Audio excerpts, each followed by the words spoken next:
सुकून का रास्ता।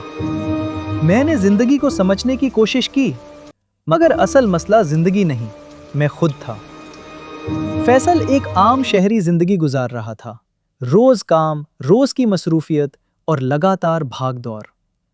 जाहिर तौर पर सब ठीक था, मगर अंदर से वो खुद को खाली महसूस करता था। एक बेनाम सी बेचैनी उसके साथ रहती थी, जिसका कोई वाज़ेह सबब नहीं था। एक दिन शहर में चलते हुए उसकी नज़र एक परसुकून मजलिस पर पड़ गई। ना शौर, ना दिखावा, सिर्फ खामोशी और तवज्जो। लोग ज़मीन पर बैठे हुए थे और एक बुजुर्ग गुफ्तगू फरमा रहे थे। हज़रत पीर मौलाना मोहम्मद इसहाक नक्शबंदी दामत बरकातहुम के अल्फाज गूंज रहे थे। इंसान का असल नुकसान उसका गुनाह नहीं, बल्कि अपने रब से गफलत है। ये जुमला फैसल के दिल पर गहरा असर करता है।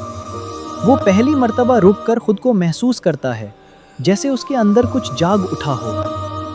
वो इस एहसास को समझने की कोशिश करता है, मगर अल्फाज में बयान नहीं कर पाता। मजलिस के बाद एक बुजुर्ग उसके करीब आते हैं और पुरसुकून लहजे में कहते हैं, तुम यहाँ अजनबी नहीं हो।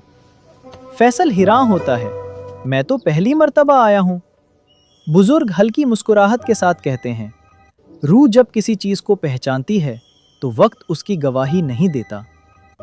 फैसल कुछ लम्हे खामोश रहता है, फिर धीरे से कहता है, सुकून किसी जगह का नाम नहीं, ये उस रुजू का नाम है जो इंसान अपने रब की तरफ करता है।